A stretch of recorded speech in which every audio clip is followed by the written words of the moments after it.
সারা জীবনের জন্য মানুষ চাই, দু একদিনের জন্য নয়। সারা জীবনের হলে আমি তাকে অনেক অনেক ভালোবাসবো। আমি একজন এতিম অসহায় একজন মানুষ। না, যৌতুকে বিয়ে করবে আমি তাকেই বিয়ে করবো। আমার নাম আনিকা, আমি খুলনা বাগেরহাট থেকে এসেছি। আনিকা খুলনা বাগেরহাট থেকে জি, এসেছেন। আনিকা, আপনার বয়স কত? 19 বছর। 19 বছর। 19 বছরের ইয়াং একটি মেয়ে।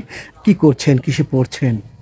পড়াশোনা করতাম, এসএসসি পাস করছি 2022 সালে। তারপর পড়তে পারিনি, আমার বাবা মারা গেছে। বাবা মারা গিয়েছেন। বাবা কিভাবে মারা গিয়েছিলেন আনিকা? এমনি অসুস্থ ছিল, স্ট্রোক করে মারা গেছে। আচ্ছা, এখন পরিবারে কে কে আছেন? পরিবারের সৎ মা আছে, ছোট বোন আছে, নানু আছে। সৎ মা, ছোট বোন আর আপনি। আচ্ছা, আপনার সৎ মা কি অত্যাচার বা ডিস্টার্ব করে? জি, আমার বাবা হচ্ছিল বিয়ে করছিল আমার জন্য, যাতে আমাকে সে মায়ের ভালোবাসা দিতে পারে। কারণ ছোটবেলায় আমার যখন 3 বছর, তখন আমার মা মারা যায়। যার কারণে আমার বাবা আমার সুখের জন্য সে আরেকটা বিয়ে করে। কিন্তু আমার সৎ মা আসলে আমাকে ভালো থাকতে দেয়নি। সে আমাকে ভালোবাসে না, আদর স্নেহ এগুলো কিছুই করতো না। তার ঘরে যে মেয়েটা হয়, তাকে সে নিজের মেয়ের মতো অনেক আদর করতো, কিন্তু আমাকে সে সবসময় তুচ্ছ করতো। আচ্ছা, বুঝতে পেরেছি। আপনার এরপর তো আপনি লেখাপড়া মোটামুটি কষ্ট করে চালিয়ে নিয়েছেন, তাই না? SSC pass. এসএসসি পাস করেছেন। আরেকটি প্রশ্ন আছে। আপনি দেখতে মাশাআল্লাহ অনেক চমৎকার। কারোর সাথে রিলেশনে আছেন?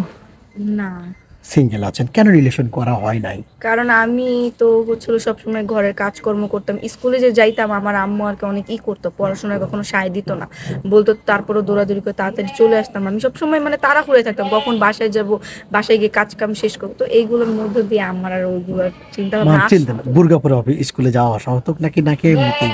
জি, বুর্গা পরে স্কুলে যাওয়া আসা হতো? জি, আমি বোরকা আর হিজাব সব। হিজাব পরে, বুঝতে পেরেছি। আচ্ছা, আপনি আমাদের ক্যামেরার সামনে মূল কেন এসেছেন?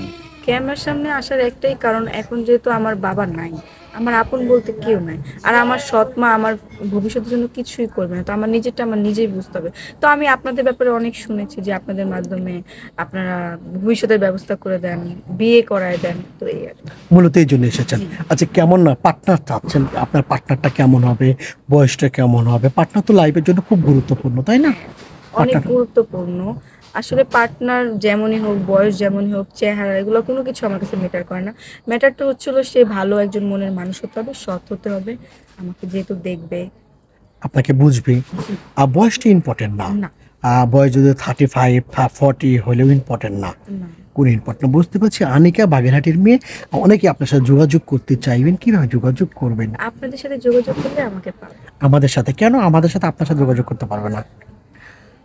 কারণ আমি তো এখন আপনাদের এখানেই আছি, আচ্ছা, কেন না? আমাদের প্রিয় দর্শক, ওনার নাম আনিকা, খুলনা বাগেরহাট থেকে এসেছেন। ওনার সাথে যদি যোগাযোগ করতে চান, কথা বলতে চান, আপনার চোখের সামনে একটি নাম্বার দেখা যাচ্ছে। এই নাম্বার ইমো আছে, হোয়াটসঅ্যাপ আছে। ইমোতে বা হোয়াটসঅ্যাপে একটি আনিকা আপুর একটি স্ক্রিনশট মেরে পাঠিয়ে দিবেন, আমরা যোগাযোগ করিয়ে দেবো। কোনো ভাই সরাসরি ফোন কল করবেন না, বিশেষভাবে অনুরোধ রইল। আনিকা আপু, জি, নামাজ কালাম পড়া হয়? জি, পুরো সত্য? সত্যি। আচ্ছা, কোনো ভাইয়ের সাথে বেমানি প্রতারণা করার ইচ্ছে আছে?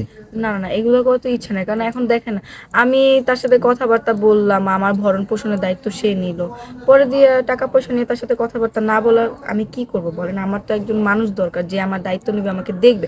সারা জীবনের একটা ব্যবস্থা আর কি দরকার, যেটা হচ্ছে কথা। আচ্ছা, ভালো থাকবেন আনিকা আপু। আসসালামু আলাইকুম।